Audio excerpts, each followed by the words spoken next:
علیہ السلام نے فرمایا جو مسلمان جمعے کے دن یا جمعے کی رات کو فوت ہو، حدیث کے راوی حضرت ابو ہریرہ رضی اللہ تعالی عنہ، حضور صلی اللہ تعالی علیہ وسلم نے فرمایا جو شخص بیماری سے فوت ہوا، جو بندہ سورہ ملک پڑھتا ہے، سنن ترمذی میں حضرت ابن عباس سے روایت ہے کہ حضور صلی اللہ علیہ وسلم کے ایک صحابی نے ایک جگہ خیمہ لگایا تو وہاں سورہ ملک پڑھنے کی آواز آتی۔ سورہ ملک اتنی شاندار سورت ہے کہ نبی پاک صلی اللہ علیہ وسلم نے فرمایا یہ قیامت کے دن اللہ کی بارگاہ میں ناز سے جھگڑا کرے گی اور کہے گی اے اللہ یہاں تو میرے پڑھنے والے کو جنت عطا فرما یا مجھے قرآن پاک سے علیحدہ کر دے۔ اب عذاب قبر جو ہے، قبر کے اندر جو انسان کا عذاب ہے تو وہ بھی عالم برزخ کا عذاب ہے۔ میرے رسول کریم صلی اللہ تعالی علیہ وسلم نے نا کچھ چیزوں سے پناہ مانگی ہے، خود حضور نے، رسول کریم علیہ الصلوۃ والسلام نے پناہ مانگی۔ حضور فرمانے لگے اے اللہ مجھے کنجوسی سے، بخیلی سے پناہ عطا فرما، اور حضور نے باقاعدہ پناہ مانگی ہے کہ اے اللہ مجھے ارذل العمر ہونے سے پناہ میں رکھ، جب عمر اتنی زیادہ ہو جائے کہ وجود کے حصے کام کرنا چھوڑ جائے، اس سے پناہ مانگی۔ اور خود میرے نبی پاک علیہ السلام نے قبر کے عذاب سے پناہ مانگی۔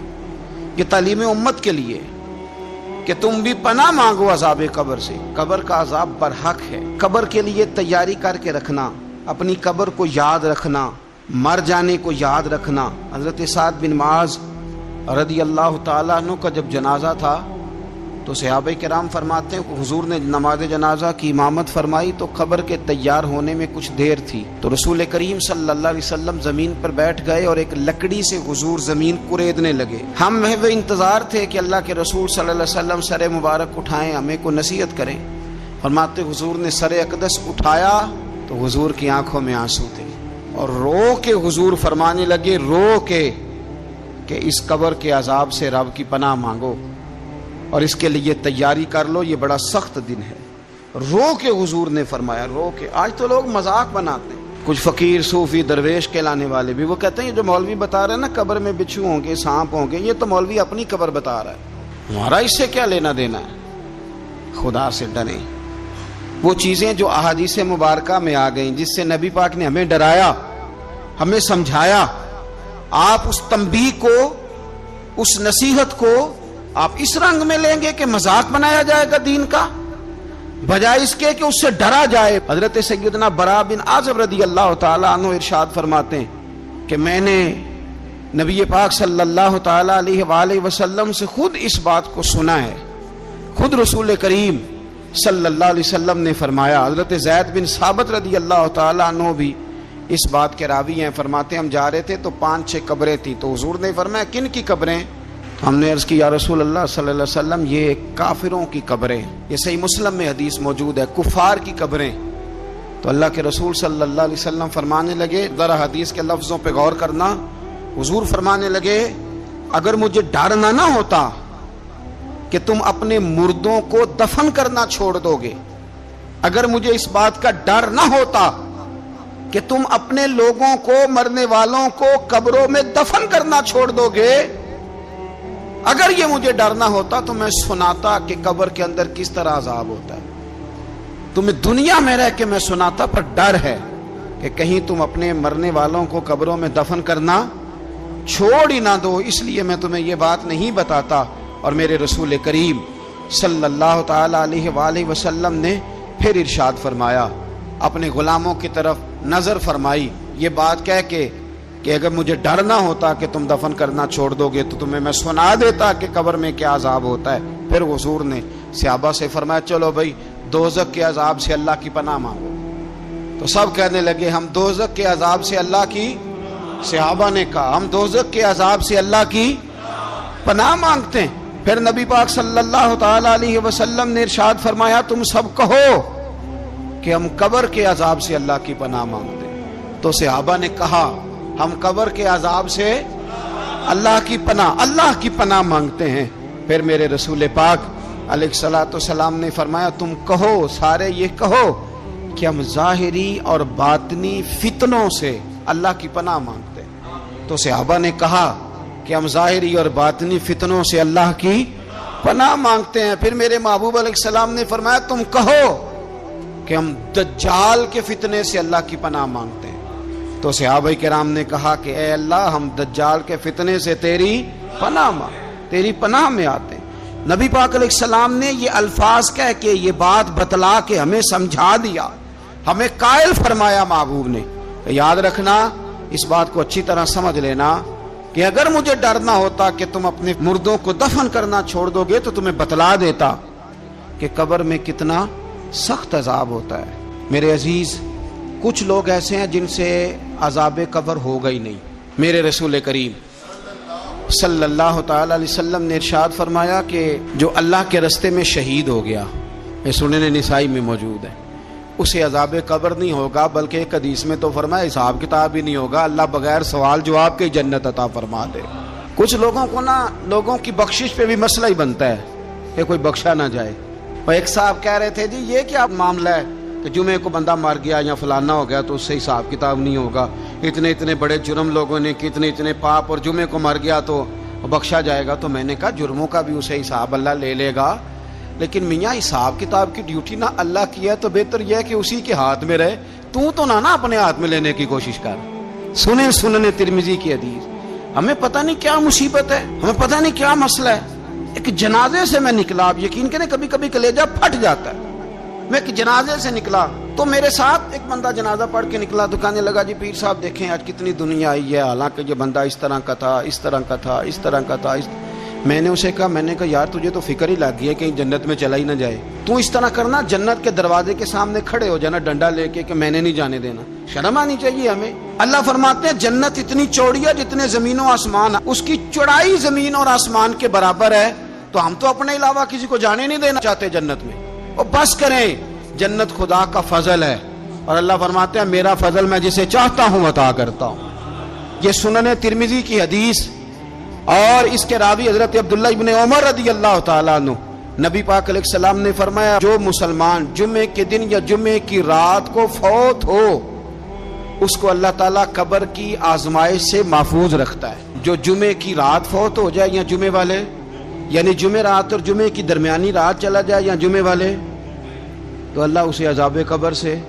تو میرے عزیز، جو بندہ شہید ہو اس سے عذاب قبر نہیں ہوتا. جو آدمی جمعے کے دن یا جمعے کی رات چلا جائے اسے بھی عذاب قبر نہیں ہوتا. اور میرے رسول کریم صلی اللہ تعالی علیہ وسلم نے فرمایا جو بندہ ایک دن اور ایک رات، یہ حدیث صحیح مسلم میں، سنن ترمذی میں، مصنف عبدالرزاق میں موجود ہے، ایک دن اور ایک رات اللہ کی رضا کے لیے اسلامی سرحد پہ پہرا دے. میں اور آپ سوئے ہوئے ہیں، لیکن وہ لوگ جو فوجی بارڈروں پہ کھڑے ہیں، دیکھو مدینے والے محبوب کس کس پہ کرم فرماتے ہیں. ساری عمر نہیں، 24-25 سال کی سروس نہیں، فرمایا ایک دن اور ایک رات اللہ کی رضا کے لیے جو اسلامی سرحد پر پہرا دے، مسلمانوں کو کافروں سے بچائے، رب اسے عذاب قبر نہیں دے گا، اسے اللہ تعالیٰ اپنے فضل سے معاف فرما دے گا. ایک رات اور ایک. آپ کیا سمجھتے ہیں کہ ان فوجیوں کی کوئی چھوٹی شان ہے؟ ان کا کوئی چھوٹا مرتبہ ہے؟ ایک دن اور ایک رات اگر یہ پہرا دیں تو اللہ انہیں اتنا انعام عطا کرتا ہے. اسی طرح سن لو، یہ ذرا غور سے سننا، ابن ماجہ کی حدیث، اور اس کے علاوہ مسند ابو یعلا میں موجود حدیث کے راوی حضرت ابو ہریرہ رضی اللہ تعالی عنہ، حضور صلی اللہ تعالی علیہ وسلم نے فرمایا جو شخص بیماری سے فوت ہوا، قربان جاؤں میرے محبوب نے بیماری کا نام ہی نہیں لیا، فرمایا کوئی بھی بیماری ہو، فرمایا جو آدمی بیماری سے فوت ہوا اللہ اسے شہادت کی موت عطا فرمائے گا، اور وہ عذاب قبر سے اور قبر کے امتحان سے بھی محفوظ رہے گا. اور حضور فرماتے ہیں اس کو صبح اور شام جنت کے باغوں میں سے رزق دیا جائے گا. جو کسی بھی بیماری سے مرا، یہ لوگ بیماری سے مر رہے ہیں تو لوگوں نے اچھوت سمجھ رہے ہیں، اچھوت، یہ اچھوت نہیں ہے، اس لیے کہ لوارث نہیں، یہ خدا رسول کے ماننے والے ہیں. تم انہیں اچھوت کہہ رہے ہو اور مدینے والے رسول انہیں شہید فرما رہے ہیں. حضور نے فرمایا جو بیماری سے مرے شہید ہے، وہ قبر کے عذاب سے محفوظ رہے گا اور جنت کے باغوں میں سے اللہ رزق دے گا. لوگ کہتے ہیں دیکھو جی بڑا تانگ ہو کے دنیا سے گیا ہے، تو اس بندے کو بھی عذاب قبر نہیں ہوتا. اسی طرح جو بندہ سورہ ملک پڑھتا ہے، سنن ترمذی میں حضرت ابن عباس سے روایت ہے کہ حضور صلی اللہ علیہ وسلم کے ایک صحابی نے ایک جگہ خیمہ لگایا تو وہاں سورہ ملک پڑھنے کی آواز آتی، کوئی بندہ پڑھنے والا نظر نہیں آتا تھا۔ جب حضور کی بارگاہ میں عرض کیا تو فرمایا وہاں قبر تھی اور قبر کے اندر بیٹھ کے میرا صحابی سورہ ملک کی تلاوت کر رہا۔ اگر ہمیں خسرہ نمبر یاد ہو جاتا ہے نا اپنی جگہ کا، اور ہمیں پتہ ہوتا ہے کہ میرے والا حصہ کتنے کروڑ کا ہے، اگر ساری کہانیاں ہمیں یاد ہوتی ہیں تو سورہ ملک بھی ہمیں یاد ہو سکتی ہے۔ موبائل پہ اس کو ریکارڈ کر لیں، پھر اس کو سنیں کبھی بھی سورہ ملک میں۔ اور ہمارے اس سلسلہ عالیہ میں تو سورہ ملک وظیفہ ہے۔ ہمارے الوظیفۃ الکریمہ میں اعلیٰ حضرت نے لکھا ہے کہ رات کو سورہ ملک اور سورہ یاسین کے بغیر سونا نہیں۔ سورہ ملک اتنی شاندار سورت ہے کہ نبی پاک صلی اللہ علیہ وسلم نے فرمایا یہ قیامت کے دن اللہ کی بارگاہ میں ناز سے جھگڑا کرے گی اور کہے گی اے اللہ یہاں تو میرے پڑھنے والے کو جنت عطا فرما یا مجھے قرآن پاک سے علیحدہ کر دے۔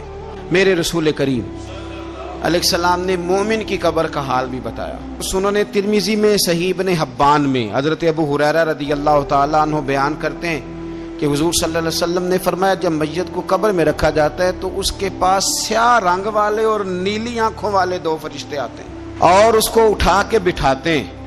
باقی حدیثوں میں 3 ہی سوال ہیں، لیکن اس حدیث میں حضور نے فرمایا انہوں نے بس میرے بارے میں ہی پوچھنا ہے، اٹھا کے بس میرے بارے میں صرف یہ پوچھنا ہے بتا مدینے والے محبوب کے بارے میں دنیا میں کیا کہا کرتا تھا۔ تو اعلیٰ حضرت بریلوی تو کہتے ہیں میں نے تو کہہ دینا ہے سرور کہوں کہ مالک و مولا کہوں تجھے، باغ خلیل کا گلے زیبا کہوں تجھے، تیرے تو وصف عید تناہی سے ہیں بری، حیران ہوں میرے شاہ میں کیا کیا کہوں تجھے، لیکن رضا نے ختم سخن اس پہ کر دیا، خالق کا بندہ خلق کا آقا کہوں تجھے۔